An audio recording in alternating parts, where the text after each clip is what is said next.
Bonjour à tous et bienvenue sur cette nouvelle méditation. Désirant poursuivre le sujet de la fin des temps, je me suis mis en tête de me pencher sur le sujet de l'Antéchrist. Pour ceux connaissant le Seigneur, nous savons que l'homme médite sa voix, mais c'est le Seigneur qui l'aplanit. C'est pour cette raison que cette vidéo sera la transition entre celle sur les deux témoins et celle sur l'Antéchrist. Nous allons revenir sur un sujet abordé lors de la vidéo « Comme un héros qui sauve » à laquelle je vous renvoie afin de compléter le propos apporté ici. Le titre aurait pu être « Une image de Dieu », mais une certaine image fait appel à notre façon de concevoir Dieu, de nous l'imaginer, comment nous le voyons et l'impact que cela a sur le monde et sur nos propres vies.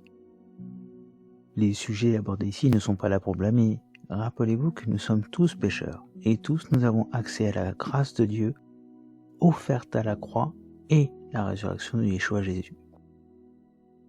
Comment l'erreur d'un jardin peut avoir amené la restauration dans un autre? Comment l'image de Dieu peut-elle avoir un réel impact sur notre monde? Lance-nous dans un voyage qui nous fera faire face à la frontière entre la perception et la vérité.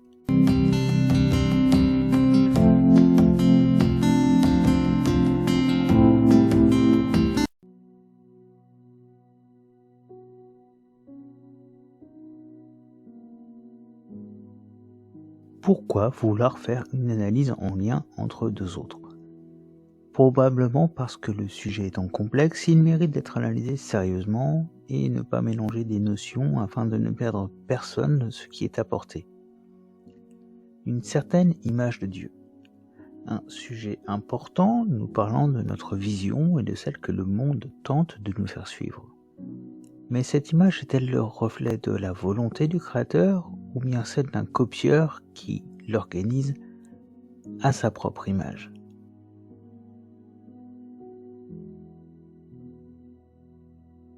« 1 Corinthiens chapitre 14 verset 33, partie A. Dieu, en effet, n'est pas un Dieu de désordre, mais de paix. C'est justement parce que Dieu a tout organisé avant la venue de l'homme, et aussi tout accompli pour le restaurer, que nous pouvons comprendre que le péché est la source du désordre de notre monde. Toute chose a été faite en étant réfléchie, selon un plan précis, un usage, une direction prévue pour son bien. On n'utilise pas un pied de biche pour tenter de cuire un canard. Quoique certains, par esprit de contradiction, tenteront peut-être. Je peux déjà dire que le repas ne sera pas servi ce soir à 19h avec cette méthode. Et selon cet ordre, l'homme a été créé selon une idée bien précise et une direction tout aussi précise. D'où son placement dans le jardin d'Éden. Les informations qui lui ont été données et son autorité sur les animaux peuplant la terre. C'est bien parce que tout est dans la paix que Dieu peut s'exclamer que tout était très bon. Genèse chapitre 1 verset 31. Ce qui prouve qu'il est un Dieu d'ordre et cela est important pour la suite.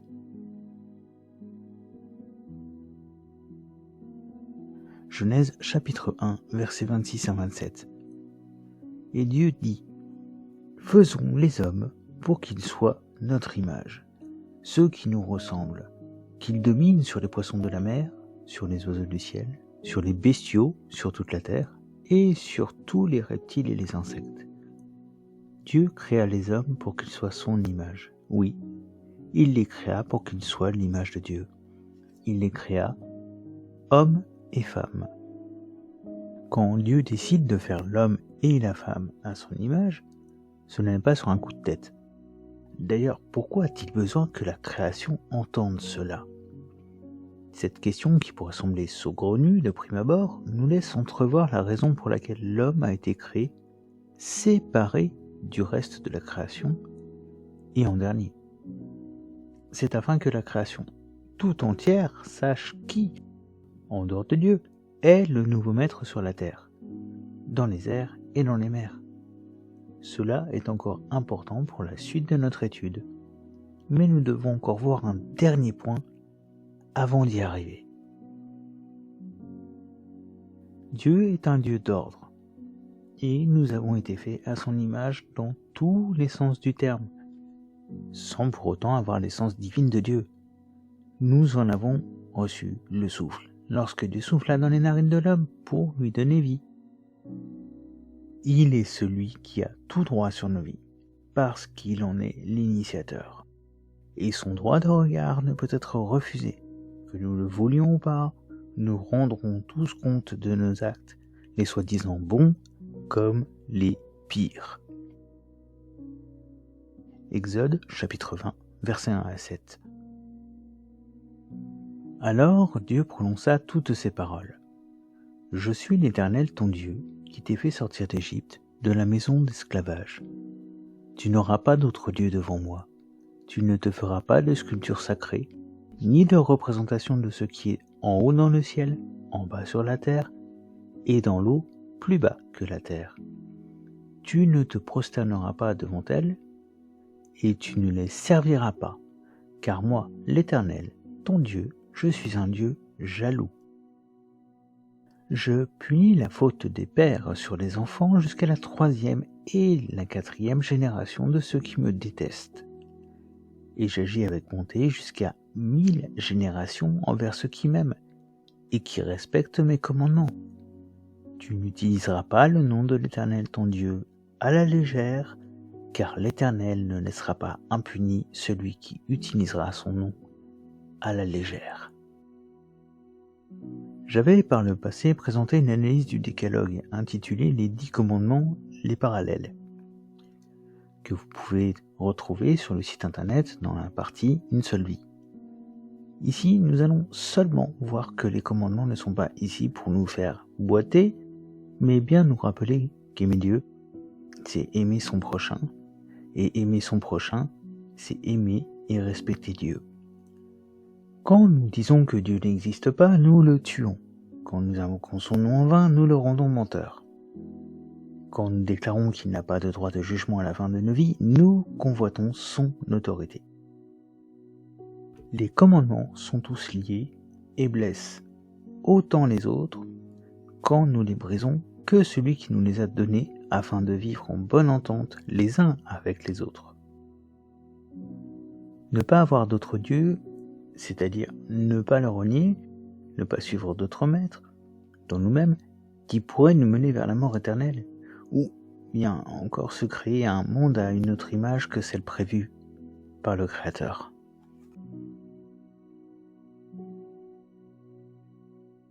La déconstruction de ce monde a débuté lors de la chute, par celui qui en a alors reçu les clés, l'instigateur, de nos propres mains.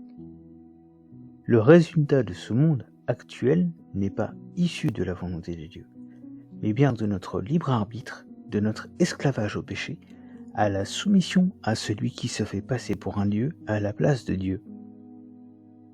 Jean chapitre 8, versets 43 à 44. Pourquoi ne comprenez-vous pas mon langage ?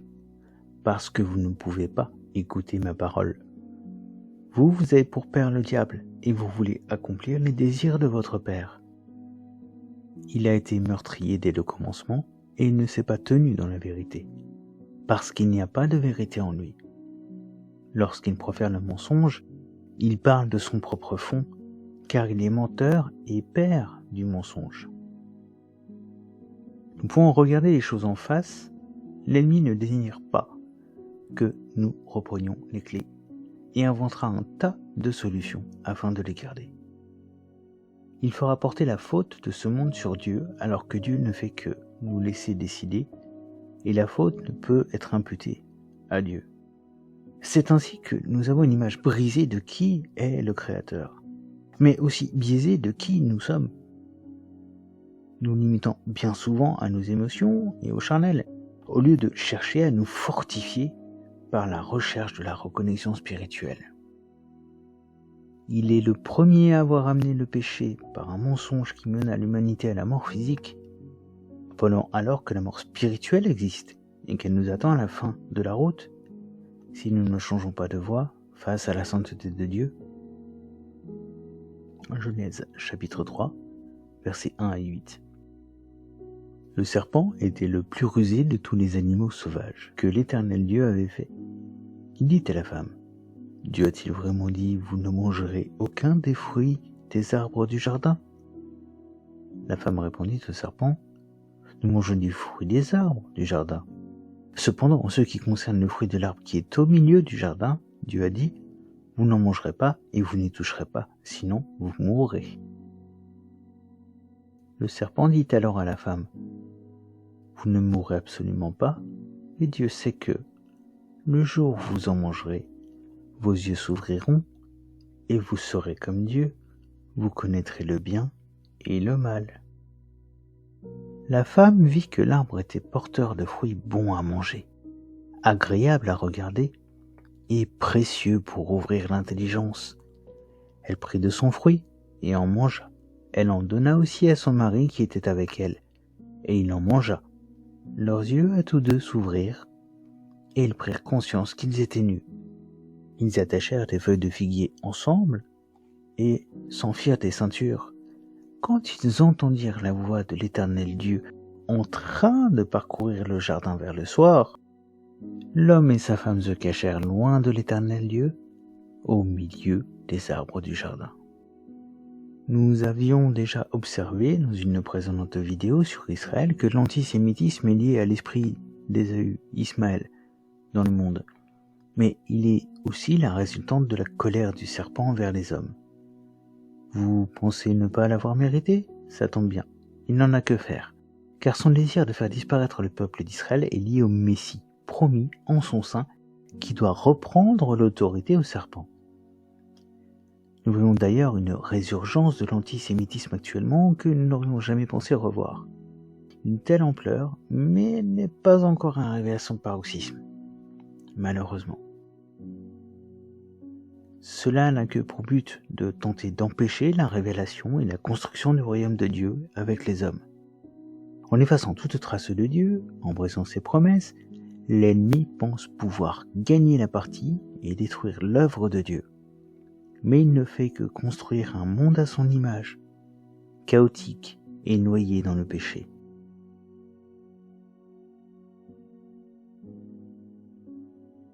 Le monde actuel n'est donc plus à l'image de Dieu, ni à celle qu'il avait jugée très bon, mais à celle de son nouveau propriétaire, qui désire remodeler l'humanité à son image à lui, rebelle et pécheresse. C'est cette image qui avait provoqué le jugement du déluge. Mais nous entrons dans une période qui sera encore plus poussée, pire, car le comble péché sera mis, et Dieu n'aura plus d'autre choix que d'intervenir, comme nous l'avons dit dans les précédentes vidéos.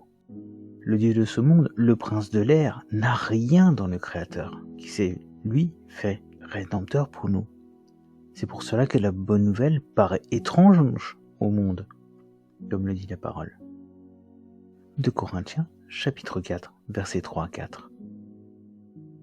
Si notre évangile est encore voilé, il l'est pour ceux qui périssent, pour les incrédules dont le Dieu de ce monde a aveuglé l'intelligence, afin qu'ils ne voient pas briller l'éclat que projette l'évangile de la gloire de Christ, qui est l'image de Dieu. Un monde qui vit sous un voile qui le protège de la lumière émanant de Dieu, mais les liant ainsi dans les ténèbres. Des ténèbres qui seront leur éternité si cette lumière est éteinte à tout jamais dans notre cœur. Nous avons le choix. Nous devons faire un choix. Et de ce choix découlera notre éternité. Nous vivons déjà un jugement, mais l'humanité ne se réveillant pas et persistant dans des voies mauvaises, Dieu laisse nos choix avoir l'impact qu'ils doivent avoir sur nos vies, sur l'image de ce monde, car certains ne se réveilleront qu'au prix de la vue des pires hérésies, ayant laissé jusque-là la tolérance prendre le pas sur leur vie. Romains, chapitre 1, versets 24 à 32. C'est pourquoi Dieu les a livrés à l'impureté par les désirs de leur cœur, de sorte qu'ils déshonorent eux-mêmes leur propre corps. Eux qui ont remplacé la vérité de Dieu par le mensonge et qui ont adoré et servi la créature au lieu du Créateur, qui est béni éternellement. Amen. C'est pour cette raison que Dieu les a livrés à des passions déshonorantes. Leurs femmes ont remplacé les rapports sexuels naturels par des relations contre nature. De même, les hommes ont abandonné les rapports naturels avec la femme et se sont enflammés dans leurs désirs les uns pour les autres. Ils ont commis homme avec homme des actes scandaleux et ont reçu en eux-mêmes le salaire que mérite leur égarement. Comme ils n'ont pas jugé bon de connaître Dieu, Dieu les a livrés à leur intelligence déréglée, de sorte qu'ils commettent des actes indignes. Ils sont remplis de toutes sortes d'injustices, d'immoralité sexuelle, de méchanceté, de soif, de posséder et de mal. Leur être est plein d'envie, de meurtre, de querelles, de ruses, de fraude et de perversité. Rapporteurs, ils sont aussi médisants, ennemis de Dieu, arrogants, orgueilleux, fantards, ingénieux pour faire le mal, rebelles à leurs propres parents. Dépourvus d'intelligence, de loyauté et d'affection, ils sont irréconciliables, sans pitié. Et bien qu'ils connaissent le verdict de Dieu déclarant dignes de mort les auteurs de tels actes, non seulement ils les commettent, mais encore, ils approuvent ceux qui agissent eux-mêmes. Nous sommes dans un monde où la déconstruction ne laisse pas de place à une pâle copie, mais bien une image altérée, déchirée, torturée. Des déconstructions sur tout ce que l'Éternel a mis en place lors de la création. Déconstruction de la société par ses divisions, déconstruction des familles par les divorces facilités et les mythes autorisant d'avoir plusieurs partenaires, déconstruction de la natalité par l'extrémisme écologique en prétendant au manque de ressources que de réfléchir à son partage, la déconstruction de la vie de nos anciens en réfléchissant à avorter ces mêmes anciens, déconstruction du rôle et de la place de l'homme, de la femme, autant dans le couple que dans la société, déconstruction de la sexualité par l'augmentation de déviance demandant à leur tour d'être tolérés et prenant le devant de la scène afin de former les enfants à cette nouvelle image. Déconstruction de la frontière entre réalité virtuelle par l'intelligence artificielle et la robotique, remplaçant le ou la partenaire. Déconstruction du genre afin de détruire l'un des derniers bastions concernant la création, où toute chose était très bonne et avait sa place, en recréant une nouvelle qui n'est pas celle qui nous a été assignée, parce qu'elle nous était la meilleure. Et pourtant, et achevons le tableau avec la nouvelle qui arrive par le biais de la déconstruction de l'âge, car si le genre peut être revu selon nos lubies, alors l'âge le peut aussi. Et ainsi pourront être acceptés ceux qui ont le plus de mal à être acceptés, pour l'instant, afin que Babylone soit complète. Et encore, je peux me tromper, et nous pourrions voir bien pire se produire en étant finalement légalisé. Mais cette Babylone, qui sera enfin achevée, selon le rêve de certains de ce monde, verra sa fin survenir sur elle comme un éclair. Une période où le monde rendra Sodome et Gomorrhe, et l'époque de Noé, rouge de honte. Ils pourront venir nous juger, car le monde aura dépassé leurs atrocités. Un tableau noir qui pourrait faire désespérer si l'Éternel n'avait pas annoncé la délivrance dans sa parole. Une parole qui contient les prophéties s'étant déjà réalisées, tout comme celles devant encore se réaliser. Et s'il a réalisé les premières, nous pouvons croire qu'il réalisera les dernières. Par fidélité, non aux hommes, mais à lui-même.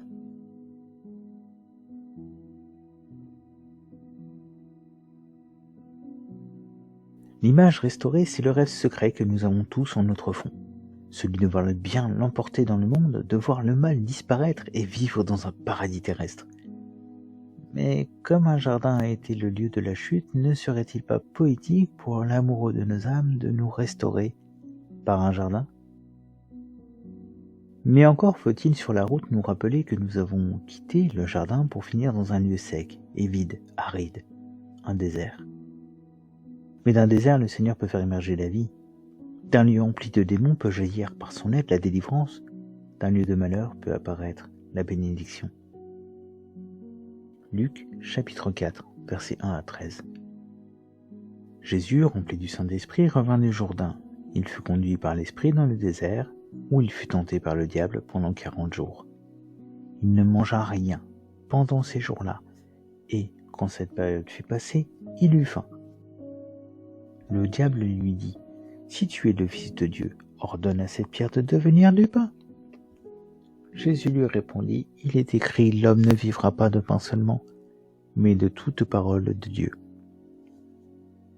Le diable l'emmena plus haut, sur une haute montagne, et il lui montra en un instant tous les royaumes de la terre. Puis il lui dit, « Je te donnerai toute cette puissance et la gloire de ces royaumes, car elle m'a été donnée, et je la donne à qui je veux. Si donc tu te prosternes devant moi, elle sera tout à toi. » Jésus lui répondit, « Retire-toi, Satan.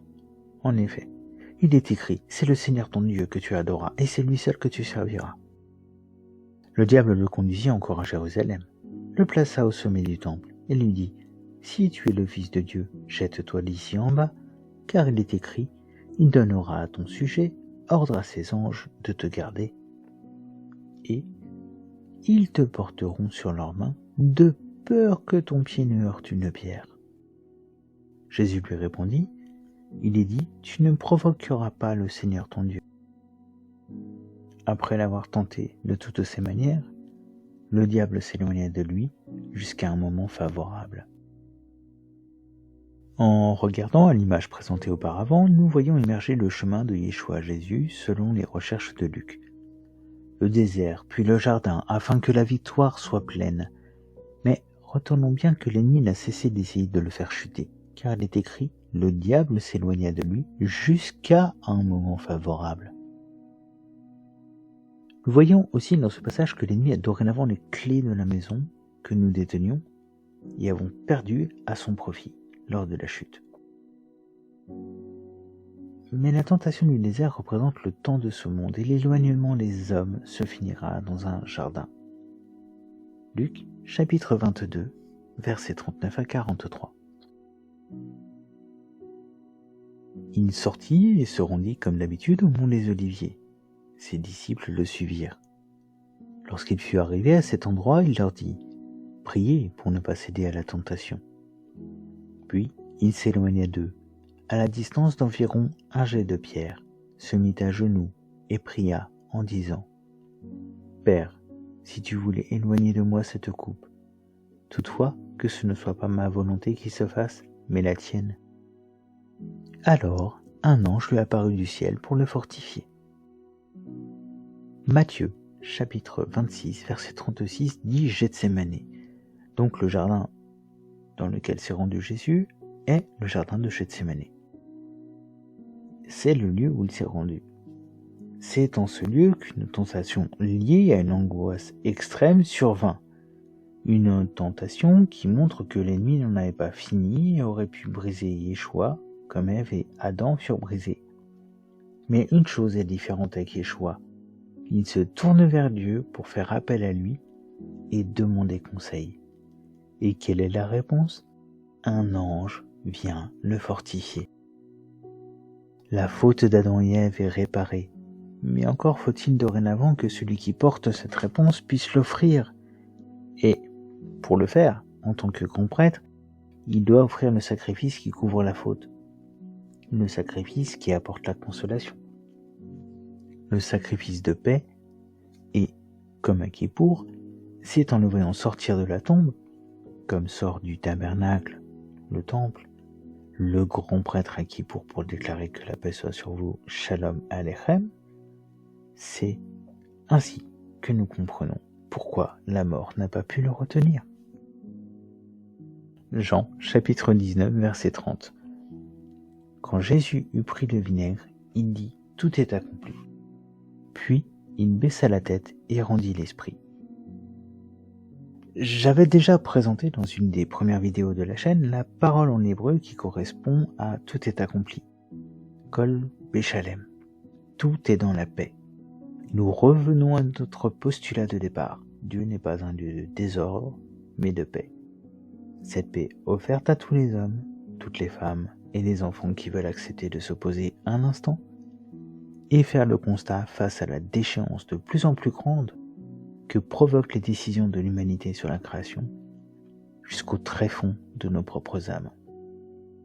Une situation que seul celui qui est à l'origine de tout pouvait venir corriger, mais il l'a fait dans la paix, dans l'humilité, dans le choix qu'il nous a laissé afin que personne ne puisse s'en plaindre, mais que cela se fasse par un choix personnel.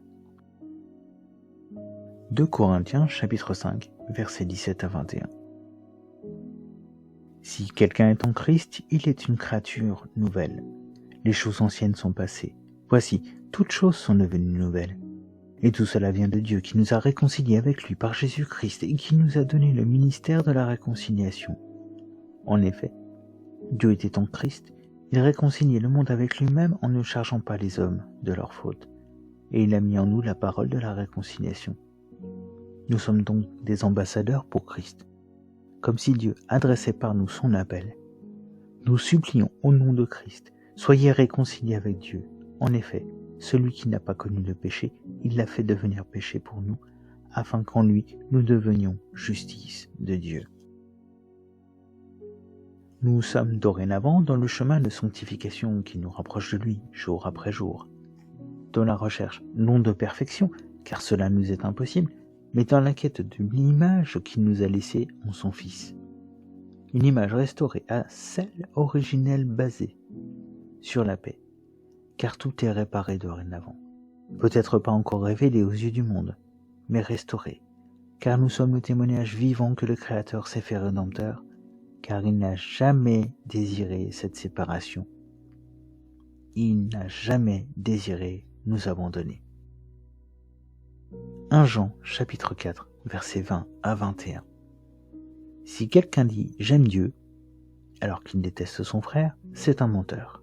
En effet, si quelqu'un n'aime pas son frère qu'il voit, comment peut-il aimer Dieu qu'il ne voit pas? Or, voici le commandement que nous avons reçu de lui. Celui qui aime Dieu doit aussi aimer son frère. Nous arrivons à la fin de ce partage et ce verset nous place devant une question. Pourquoi je ne peux pas aimer Dieu si je n'aime pas mon frère? Comme il fut écrit dans le texte au gardien de mon frère, dans la partie Une seule vie du site internet, parce que mon frère est à l'image de Dieu. C'est pour cela que Yeshua dira de faire la paix avec son frère avant de faire un sacrifice à l'Éternel. Si mon frère est blessé, Dieu prend aussi l'offense pour lui, car nous blessons l'un de ses enfants, même si ce dernier est dans la rébellion, lui qui est le reflet d'une image brisée de notre Créateur. Je vous donne rendez-vous lors de la prochaine vidéo. D'ici là, n'hésitez pas à laisser un commentaire ou à vous abonner pour être tenu au courant de la prochaine sortie. Que l'Éternel vous bénisse et vous garde.